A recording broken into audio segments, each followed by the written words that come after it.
Bismillahirrahmanirrahim. Assalamualaikum warahmatullahi wabarakatuh.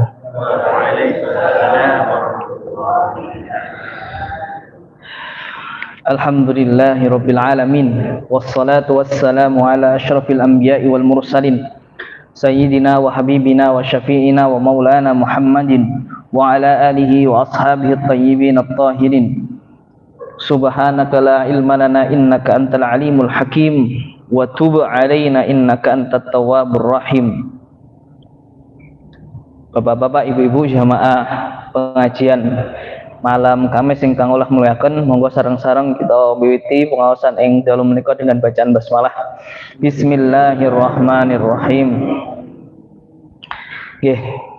Alhamdulillah kita lanjut pembahasan masih di bab puasa.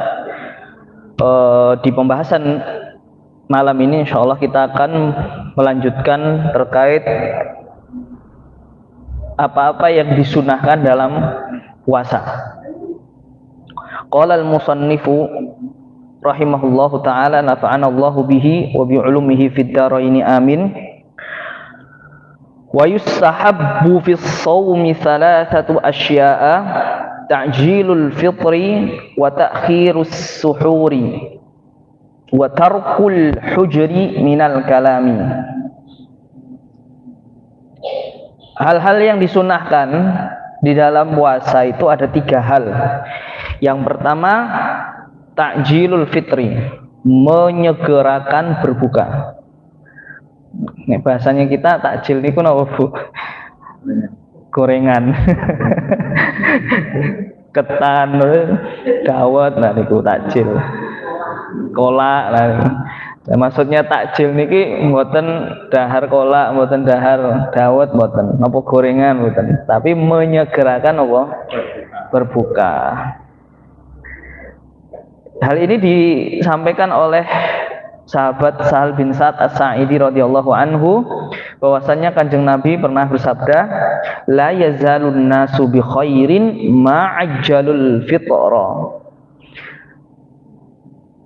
Tidaklah seorang manusia itu senantiasa dalam kebaikan selama dia mempercepat dalam berbuka.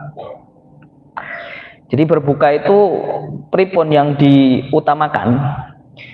Yang pertama, minum air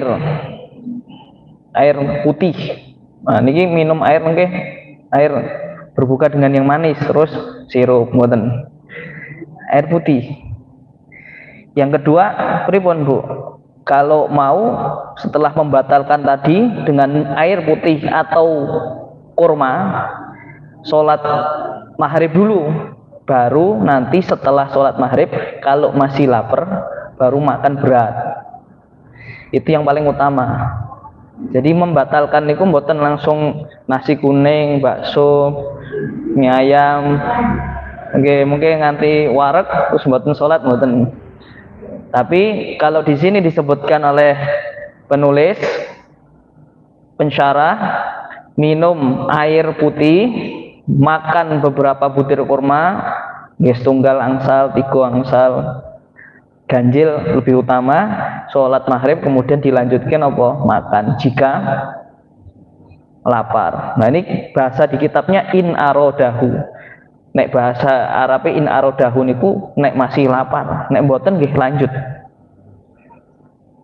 Nek kula cenderung lebih seperti itu, Bu. Soalnya mungkin nek makan banyak mangke nek pas tarawih niku boten mengantuk, boten saged sujud niku lek kuwaregen niku. Nggih. Terus dikondisikan. Niki disebutkan niki kenapa kok harus pakai kurma? Bukan yang manis Ibu. Niki harus dikasih garis bawah niki, berbuka niku bukan dengan yang manis, tapi dengan kurma. Tapi nek jenengan buka dengan yang manis nih mboten napa. Tapi nek sunahnya dengan yang manis mboten, dengan kurma. Walaupun kurma niku nggih manis, tapi mboten berarti berbuka dengan yang manis. Nah, ini jelas mboten iki, jelas ya. Dalilnya apa? Dalilnya Kanjeng Nabi niku karena Rasulullah Shallallahu Alaihi Wasallam adalah Kanjeng Nabi Shallallahu Alaihi Wasallam yuftiru ala rutobatin qabla an yusolliya. Kanjeng Nabi itu kalau berbuka puasa pakai kurma yang basah. Nah istilahnya rutob. Ten Indonesia buat nonton. Aslinya nek enten nggih terbatas, larang regane. Nek mboten enten nggih napa? Tamarat. Tamarat niku kurma tapi sing garing, sing pun kering. Nek mboten enten fa illam takun hasawatin minal ma, minum beberapa teguk air. Niku sunah Kanjeng Nabi. Terus makan kurma ingkang entese basah, kurma yang masih kenyil-kenyil niku istilahnya napa nggih? Rutab nek wau. Nek mboten kurma kering, nek mboten wonten nggih dengan air putih. Niki kembali kalau garis bawahi. Yang lain boleh nggak dimakan nih? Boleh. Tapi nek melihat dari sunnah niki yang disebut dimaksud manis itu kurma. Nggih. Niku yang pertama. Jadi sunnah dalam berpuasa niku menyegerakan, dan definisi menyegerakan niku boten langsung makan berat, tapi kurma riyen, kurma basah, nembe kurma kering, nembe air putih. Nek dicampur nggih saged. Nek mboten wonten urutane kurma basah, kurma kering, nembe napa? Air putih. Nah di riwayat lain kenapa kok dengan kurma? Karena di dalam kurma itu ada kebaikan yang banyak. Karena kurma itu mengandung berkah. Niku di dalam redaksi hadisnya. Tapi secara klinis nek makan kurma itu maksudnya gen tenagane cepet pulih ngeten. Nek makan kurma itu adalah satu zat yang ketika dimakan orang berpuasa cepat pulih tenagane. Maksudnya ngeten niku. Selanjutnya, wa ta'khirus suhur. Sunnah yang kedua niku mengakhirkan sahur, Bu. Nah niki monggo di kira-kira mawon. Mengakhirkan sahur niki diibaratkan adalah sekitar 50 ayat orang baca Quran. 50 ayat nek surat An-Naba An-Naziat 15 menitan. Terus azan misal cek kurang 15 menit jenengan sahur nembe sahur. Nggih. Nek kita ingatnya ten mriki kan imsak niku kan dianggap pun mboten ngangsal napa? Sahur. Padahal nek standare sing paling afdol imsak niku waktu afdole. Ya mungkin jenengan cobi dikondisikan mawon. Kalau misal bisa nyiapkannya misal jam 3. Nah nanti pun siap semuanya tinggal makan. Nanti sahurnya misal adzannya jam 4 berarti jam 3 lebih 45. Nanti sing afdol. Tapi nek mboten saged nggih sebenarnya sahur niku barisa dianggap sahur nggih mboten napa. Jam 12 wengi sahur nggih mboten napa. Tapi nek afdole napa? 15 menit sebelum azan subuh. Niki nek mboten enten menite nek ingin bahasa niki pernah enten sahabat asmanipun sinten? Anas bin Malik.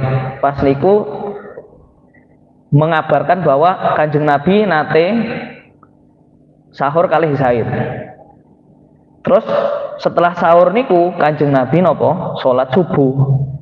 Lah niki kemudian sahabat niku tanglet Anas, itu kamu kemarin pas lihat Zaid sama Kanjeng Nabi sahur kemudian sholat subuh itu kira-kira berapa waktunya? Nah mungkin mboten enten jam napa mboten ngetos jam dikira-kira. Pokoknya wong maca Quran 50 ayat ngono ae. Nek 50 ayat terus kalau perkirakan 50 ayat ya 15 menit ngoten mawon. Nggih. Dalil yang lain apa? Dalil yang lain mirip dengan seperti yang disampaikan pas buka puasa. Jadi mengakhirkan sahur itu termasuk sunnah para nabi terdahulu. Jadi sunnah para nabi terdahulu itu diantaranya apa? Mengakhirkan sahur. Mengakhirkan sahur. Dan di sahur juga itu adalah waktu yang mustajab. Maksudnya pripun? Jenengan misal berpuasa kemudian melakukan sahur, ini tidak terbatas yang wajib atau yang sunnah. Diusahakan untuk berdoa atau melantunkan ayat suci Al-Quran atau berzikir. Nek boten saged ampun apa berkata yang buruk, menggibah dan sebagainya. Karena di waktu sahur niku napa Bu? Waktu mustajab. Waktu yang dimana ketika seorang hamba berdoa potensi dikabulkannya tinggi. Maka ketika orang yang sahur dianjurkan juga untuk mengatakan berkata yang baik atau apa? Diam atau nek jenengan memungkinkan untuk melakukan yang lain, misal sholat, ya sholat. Maka diantara sahur tadi berarti satu sunnahnya apa? Mengakhirkan sahur. Kemudian yang kedua nopo? Mengisi waktu sahur dengan hal-hal yang nopo? Baik. Selanjutnya nomor 3, yang disunahkan ketika berpuasa itu adalah tarkul hujri minal kalam, meninggalkan kata-kata yang buruk, meninggalkan kalimat-kalimat yang berpotensi mengurangi pahala puasa.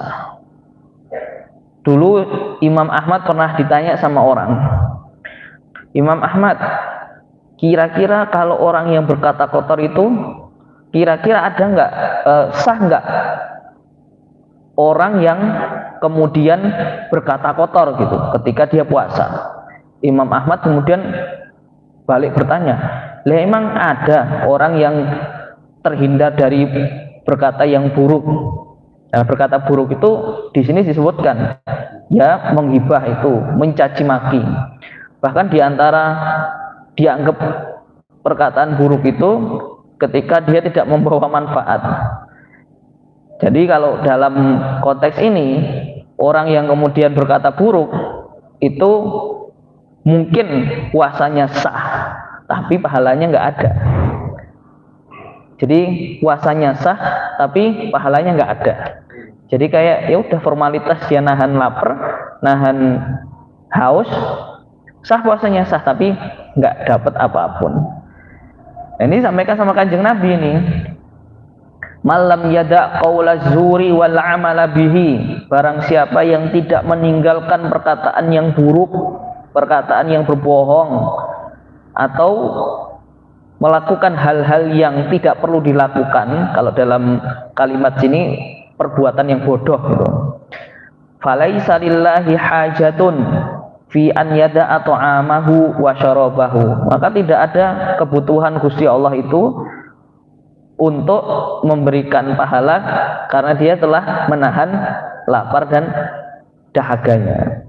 Jadi sah puasanya, sah, tapi tidak dapat pahala.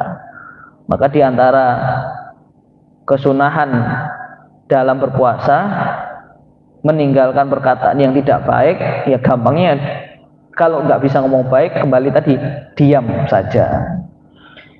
Oke, niki tentang kesunahan atau hal-hal yang disunahkan ketika apa? Berpuasa. Selanjutnya, yahrumu siyamu khamsati ayyamin. Ada 5 hari yang diharamkan berpuasa di dalamnya. Yang pertama al-Aidan, yaitu 2 hari raya. Terus ada orang berlogika, lah saya kan mau puasa pas waktu hari raya, saya mau puasa Idul Adha. Kenapa? Karena di situ kan cobaannya banyak, orang pada makan, saya puasa sendiri. Harusnya kan mesti pahala saya lebih banyak gitu. Terus sama buatan nih, buatan. Karena orang kok kemudian dia puasa, kemudian standarnya karena logikanya, maka tidak dibenarkan. Terus jawabannya gimana ya? kalau melakukan sesuatu bukan berdasarkan logika tapi ada dalilnya atau tidak, maka berpuasa di 2 hari raya nggak boleh. Seperti ada orang yang iya sholat subuh saya kuat kok 5 rakaat, ya nggak boleh, orang suruhnya 2 rakaat saja. Jadi ketika dia merasa kuat atau merasa bahwa oh ini harusnya kalau sholat subuh kan habis bangun tidur kuat banyak saya, kenapa kok malah yang banyak sholat zuhur, kenapa nggak sholat subuh? Ya memang itu adalah ibadah yang tidak perlu dilogikakan. 2 ya 2, boleh ya boleh, enggak ya enggak, seperti itu. Kemudian yang kedua, ini tadi 2 hari ya, berarti 3 hari setelahnya adalah wa ayyamut tasyriqi ats-tsalatsah. Hari-hari tasyrik yang 3. Kapan hari tasyrik? 10, 11, 12 dan 13. Nah ini unik ini. Tasyrik itu kenapa dinamakan hari tasyrik? Karena dia dari kata syarroko. Syarroko itu kalau bahasane Indonesia mendendeng. Mendendeng itu adalah satu teknik untuk mengawetkan daging. Nah dulu ceritanya tasyrik itu kan orang pada menyembelih hewan kurban. Hewan kurban kan dibagi ke 3 golongan ya Bu, ke fakir miskin, ke kerabat, keluarga dan sebagainya sebagai hadiah, dan dimakan untuk diri sendiri. Kadang karena dagingnya banyak kan tidak mungkin dihabiskan 1 hari. Dulu tidak ada kulkas ataupun alat pembeku, maka ada namanya teknik mendendeng. Dagingnya diiris-iris, terus dijemur sampai kering, sehingga kalau dagingnya kering lebih awet. Karena kalau daging nggak langsung dimanfaatkan atau disimpan kan langsung membusuk. Maka disebut hari tasyrik karena di situ hari yang dimana orang-orang itu pada bergumul dengan daging. Maka kalau hari tasyrik adalah hari-hari yang tidak diperbolehkan berpuasa, walaupun puasanya mengganti. Puasa mengganti itu kalau dalam istilah fikih mengqadha. Jenengan semangat poso pas Dawud rong dino 1 hari puasa 1 hari berbuka, terus kok ngepasi hari tasyrik nggih mboten angsal dengan alasan apapun. Nah ini dulu ada sahabat namanya Abu Murrah. Abu Murrah itu temannya Abdullah bin Amr bin Al-As. Suatu hari Abdullah ngajak Abu Murrah ke rumah bapaknya. Bapaknya berarti Amr bin As. Nah pas itu Amr bin As menyuguhkan makanan untuk mereka berdua. Nah Abu Murrah ini tadi pas disuguhin makanan sama bapaknya Abdullah nolak. Nah punten Pak, kula nembe siam. Wah, dibilangin nggak boleh. Kalau kamu itu puasa pas hari tasyrik, pas 11, 12, 13 Dzulhijjah itu nggak boleh karena Kanjeng Nabi telah melarang. Maka ternyata dari kisah ini ulama kemudian mengambil satu kesimpulan, 3 hari di hari tasyrik adalah hari yang diharamkan untuk berpuasa. Dari cerita mana? Dari cerita apa? Abu Murrah dan Abdullah bin Amr ketika berkunjung ke rumah siapa? Bapaknya. Bapaknya tadi siapa? Amr bin Al-As. Nah, ceritanya seperti itu. Jadi dari cerita tadi ulama mengambil kesimpulan tidak boleh. Ada lagi nggak dalil yang menjelaskan itu? Ada. Bahwa di sini ada 2 redaksi, annahu la yadkhulul jannata illa mu'min. Sesungguhnya nggak akan bisa masuk surga itu kecuali orang mukmin. Wa ayyamu mina ayyamu aklin wa syurbin. Dan hari-hari Mina, yaitu hari-hari tasyrik, adalah hari-hari makan dan minum. Artinya tidak boleh berpuasa. Selesai hari yang diharamkan berpuasa. Jadi 5 tadi terhitung, 2 hari adalah Idul Fitri, Idul Adha, 3 hari adalah hari Ayyamut at-Tasyrik. Selanjutnya, wa yukrahu saumu yaumis syakki illa an yuwafaqa adatan lahu.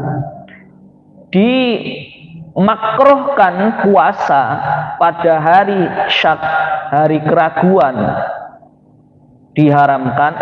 Dimakruhkan puasa pada hari yang diragukan. Pripun maksud niku? Hari yang diragukan itu napa? Nah, saat ini kita coba jelaskan pelan-pelan. Hari yang diragukan itu adalah ketika orang dulu itu melihat bulan berganti dengan melihat hilal atau bulan. Bulan di dalam kalender Hijriah itu potensinya cuma 2, Bu. 29 hari atau 30 hari. Nggak mungkin lebih dari itu, nggak mungkin 31, mustahil 28. Berarti kemungkinan akhir bulan itu 29 atau 30. Nah, kalau dalam kalender Masehi itu kan 30 bisa, 31 bisa. Kalau 29 itu bulan Februari ya. Kabisat setiap 4 tahun sekali. Nah, itu banyak banget peraturannya tuh. Itu Masehi. Tapi kalau Hijriah cuman 2. Kalau enggak 28 29 30. Nah, Yaumus Syak itu kalau kondisi ketika akhir Sya'ban itu tanggal 29 dan hilal nggak kelihatan, makanya kan ada namanya apa itu? Kalau sebelum Ramadan itu namanya apa itu? Sidang isbat ya.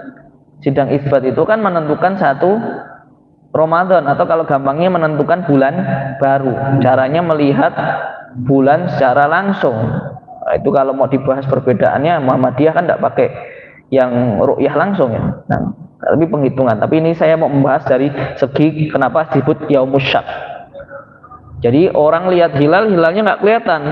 Maka kalau dia nggak kelihatan hilalnya tadi dan dia sudah 29 Sya'ban, maka digenepi jadi 30. Nah, itulah tadi yang disebut Yaumus Syak, hari yang ragu. Nah, di sini kata Imam Abu Suja, berpuasa di hari itu dilarang. Ngepasi dino Kemis, hari Syak. Jenengan pengen puasa sunnah nggak boleh. Kemudian menurut mazhab yang Syafi'i yang resmi, bahkan bukan hanya makruh tapi haram. Jadi orang yang dia puasa pada hari Syak itu diharamkan. Jadi kalau ditambah yang tadi, yang diharamkan bukan hanya 5, Bu, tapi 6 jadinya. 2 hari di hari Id, 3 hari hari Tasyrik, 1 hari Syak. Jadi kalau disebut hari Syak adalah hari di mana di situ orang ragu, nggak kelihatan hilalnya. Karena nggak kelihatan hilalnya, digenepin jadi 30. Namanya hari apa tadi? Hari Syak. Nah di sini kemudian dikasih satu apa? Satu pengecualian, illa an yuwafaqa adatan lahu. Kalau dia terbiasa puasa Senin Kemis, puasa Senin Kemisnya bukan karena pas bolong, pas pengen puasa pas ora, tapi dia memang setiap pekan rutin Senin Kemis. Nah, didalah pas hari Seninnya pas hari Syak, maka dia tidak apa-apa karena dia rutin, konsisten. Maka di sini dia tidak diharamkan. Contoh lagi, ada orang puasa Daud, sehari puasa sehari buka. Kok nindalah pas hari puasanya dia tepaan dengan hari Syak, maka tidak apa-apa.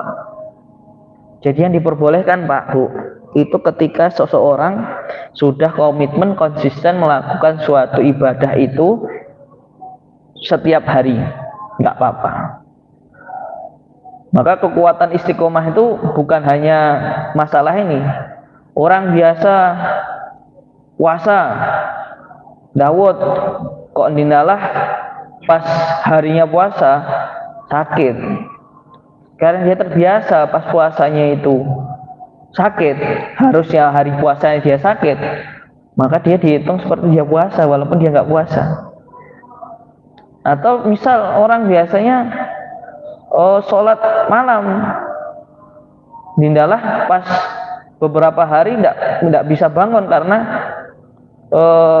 suatu hal yang tidak memungkinkan dia bangun, entah sakit entah hal-hal yang lain, maka ketika dia meninggalkan itu tadi karena uzur dan didasari bukan karena kesengajaan dan dia memang sudah konsisten melakukan ibadah itu, hari yang ditinggalkan seperti hari yang dia kerjakan, dapat pahala.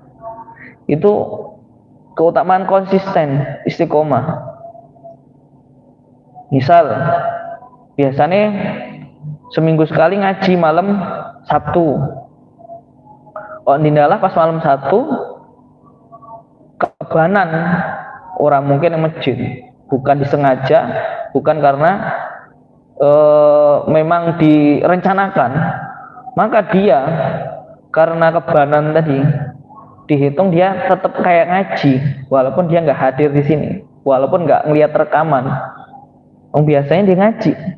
Tapi kalau dia nggak punya kebiasaan itu, nggak punya komitmen dan konsistensi itu, ora sering ngaji, ora ya wis bolong-bolong sak bolong ngaji teko pas males ora teko, nggih mboten dihitung.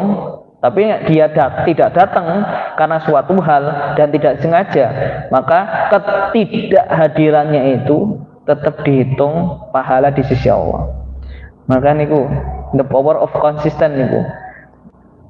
Napa bahasa Indonesia ini konsistensi itu menghadirkan pahala-pahala yang luar biasa. Oke. Selanjutnya di sini juga satu lagi bagian bahwa kalau sudah masuk 15 Sya'ban, jika dia tidak berpuasa, tidak sering melakukan puasa sunnah, maka sebaiknya dihindari untuk berpuasa di 15 hari terakhir di bulan Sya'ban. Jadi misal udah masuk hari ke-16, ya sudah, jangan melakukan puasa kalau tidak terbiasa puasa. Kan jenengan yang memang punya jatah bolong, entah sakit, entah punya halangan, diusahakan sampun selesai mengganti sebelum 15 Sya'ban. Karena setelah 15 Sya'ban niku tidak dianjurkan berpuasa. Bahkan ada ulama yang kemudian mengharamkan puasa 15 akhir di bulan Sya'ban karena udah mau Ramadan. Kemudian tanda kutip tadi yang dibolehkan apa? Yang terbiasa. Maka untuk hati-hatinya jenengan jika tidak pernah puasa atau maksudnya tidak terbiasa puasa sunnah atau yang lain, jangan mengganti di 15 akhir di bulan Sya'ban. Jelas gini guys? Poin terakhir sebelum kita tutup. Ini sekarang bab kafarat sama bab qadha. Qadha niku nek bahasa sederhananya mengganti ibadah di luar waktunya. Kalau ada melaksanakan ibadah di dalam waktunya. Puasa Ramadan dilakukan di bulan Ramadan dinamakan ada. Puasa Ramadan nggak bisa berpuasa di Ramadan karena uzur dan diganti di hari selain bulan Ramadan namanya qadha. Maka bab ini adalah bab qadha dan kafarat. Kafarat itu denda karena meninggalkan atau melanggar suatu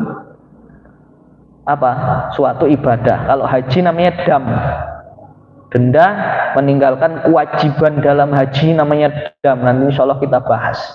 Tapi kalau dalam konteksnya puasa, melanggar yang tidak boleh dilakukan di dalam puasa namanya kafarat. Nah, di sini kemarin sudah disindir sedikit Man wata'a fi nahari Ramadan amidan, siapa yang berhubungan suami istri di bulan Ramadan pada siang hari secara sengaja, fa'alaihi qadha fil farji fa'alaihi al-qadha wal kaffarah, maka baginya mengganti di waktu yang lain di luar Ramadan dan membayar denda. Wahia itqu raqabatin mu'minah, yaitu yang pertama dendanya itu apa? Membebaskan budak.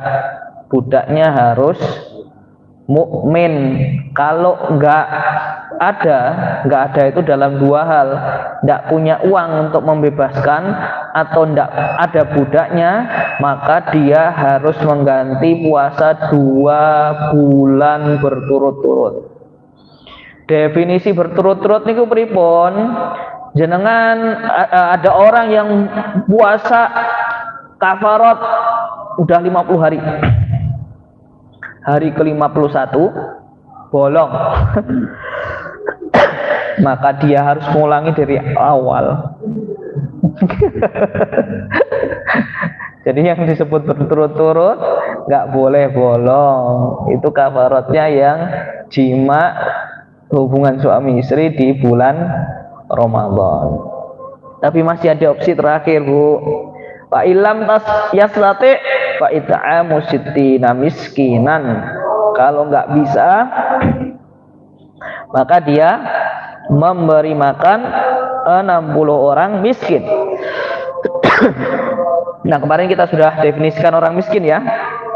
Dia punya pekerjaan tapi tidak mencukupi kebutuhannya, atau ya kalau mau digambarkan ya kelihatan orang yang sudah bekerja tapi masih butuh untuk mencukupi kebutuhannya. Bismillah. Izin minum, Bu.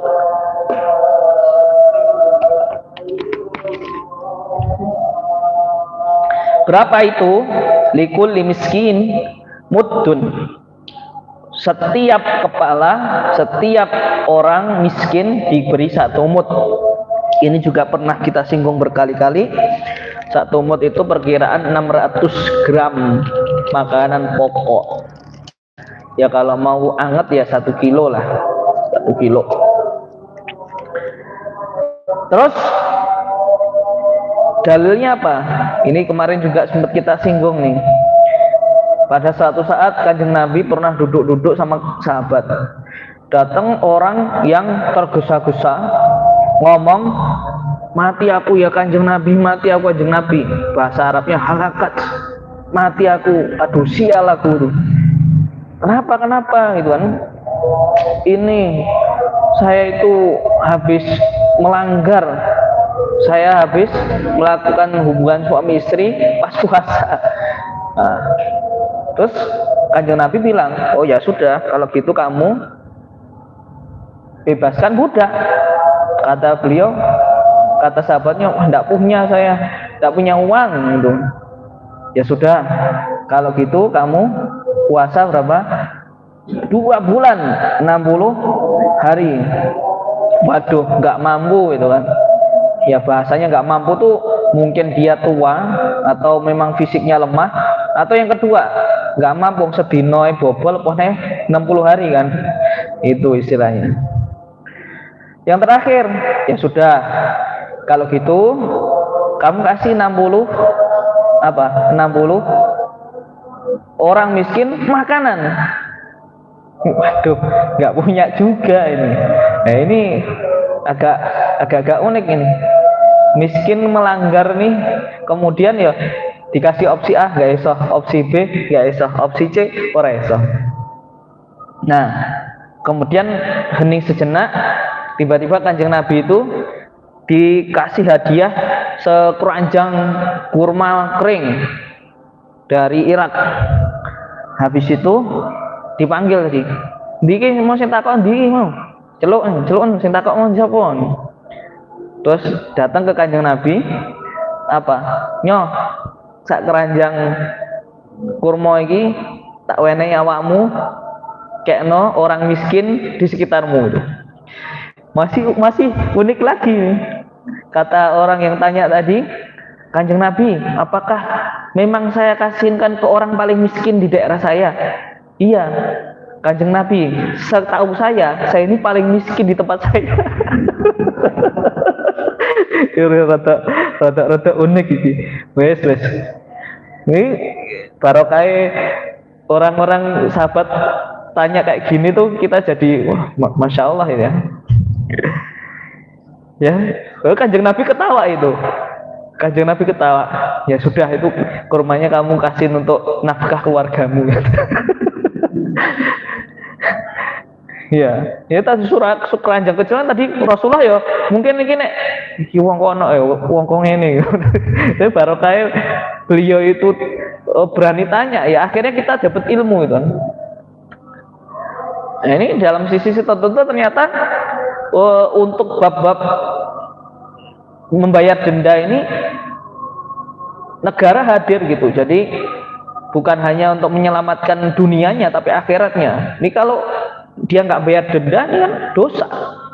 Nah, Rasulullah sebagai pemimpin agama juga pemimpin negara memberikan bukan hanya sebuah nasihat tapi solusi. Bukan memberikan hanya arahan tapi solusi. Jadi bukannya dia bayar ke negara, malah negara menyelamatkan dia, menyelamatkan dunianya karena dikasih kurma, keluarganya nggak jadi lapar. Diselamatkan juga akhiratnya nggak jadi dosa. Nah ini pelajaran buat kita bahwa kita itu ada istilah nahnu du'at lal qudot. Kita itu dai bukan hakim. Ini kalau saya jelaskan ke santri kayak gitu. Jangan suka menghakimi, tapi kita adalah hadir untuk memberikan solusi. Dulu ada tanya, dia tinggal di negara Eropa dingin. Tanya ke seorang pemuka agama, ustadz gitulah. Ustadz, boleh nggak saya minum khamar? Ini nggak langsung. Kamu fasik, kamu tidak punya apa? Kamu tidak beragama, itu dosa di neraka. Oh, jangan kayak gitu langsung. Ternyata sih pemuka agamanya tadi juga cerdik gitu. Lo ngopo to jane ngombe ciwi ngopo? Kula niku kademen iki ngono. Kula niku kademen. Nek orang ngombe ciu awake menggigil. Terus apa yang dikatakan? Kuwi lho ana rempah-rempah jahe itu juga sama bisa menghangatkan badan. Jadi ketika ada permasalahan itu tidak serta-merta langsung hukumnya haram, mubah, dan neraka. Tidak, tapi bagaimana kita seorang muslim ketika melihat ada dari saudara kita yang tidak tepat, coba kita cari, barangkali dia itu bukan butuh hukum, dia butuh solusi. Jadi kita hadirkan solusi tanpa menghakimi. Kita hadirkan sebuah solusi tanpa menggibahi gitu. Jadi cerita di akhir ini menutup kajian kita pada sore hari ini. Semoga kita yang ngaji ini tambah tercerahkan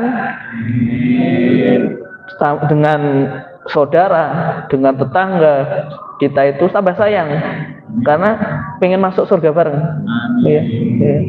Dan kalau ada saudara kita yang dalam tanda kutip nugal, kuwi koyoke potongane orang mlebu surga. Jangan kita hakimi, tapi kita rangkul, kita ajak. Kalau kita bisa memberikan kebahagiaan, kita kasih solusi. Kalau enggak, minimal tutup mulut kita, tutup pendengaran kita untuk mencap dia jelek, memberikan dia label yang tidak baik, bahkan menghakimi dia menjadi ahli neraka. Wallahu a'lam. Kita akhiri dengan hamdalah dan doa kafaratul majlis.